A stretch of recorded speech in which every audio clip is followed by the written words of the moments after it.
I won't be mistaken if I say that this is the hottest spot on earth. Over the months of enemy attacks, Bakhmut turned into a complete ruin. However, the Russian occupiers' hopes that their success in Soledar would allow them to quickly capture Bakhmut didn't come true. The Ukrainian Defense Forces officially confirmed to have completely left Soledar to save our servicemen's lives. At the same time, they assured us of not having any plans to withdraw from Bakhmut. Enemy can see that we are having a hard time on this front section.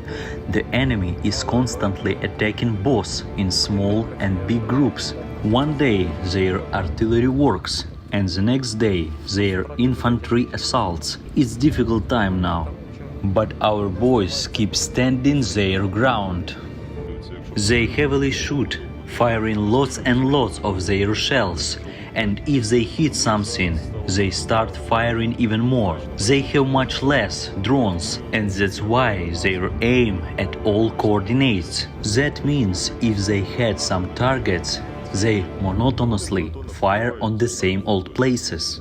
According to the American Institute for the Study of War, in order to divert attention from the lack of visible victories in the Bakhmut sector, the Russians have begun to simulate an offensive in the western part of Donetsk region, intensifying attacks on the town of Soledar. However, military analysts do not see any real signs of an offensive there. At the same time, no one doubts that Russia will definitely go on the offensive again. It's only a matter of time.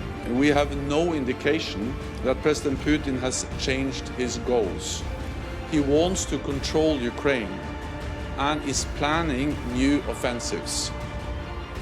The only way to lasting peace is to make it clear to Putin that he will not win on the battlefield. The main intelligence directorate of Ukraine and the ISW almost completely coincided in their forecasts of a new Russian offensive. It is expected in spring or early summer. 3 scenarios were voiced. These are a major offensive in the Luhansk region, preparations for defense in the Donbass. The Russians are preparing to repel a possible Ukrainian counteroffensive and attack themselves. And the 3rd scenario is a new offensive from Belarus. But this is possible not earlier than in the fall, the experts emphasize. According to the Washington Post, last week Volodymyr Zelensky met secretly with CIA Director William Burns in Kiev and apparently discussed the next stages of the war. Later, the Ukrainian president said that Russia's offensive could take place in any direction, in particular in the south and east.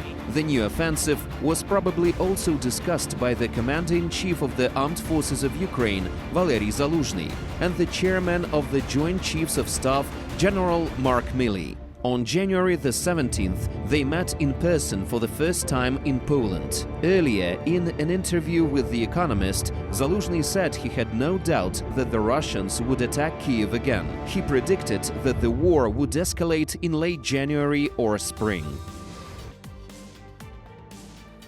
Thanks for watching our YouTube channel. Latest news, trends, and analytics on all about Ukraine. Like, share, and subscribe. Any questions, proposals, and comments, contact us via email.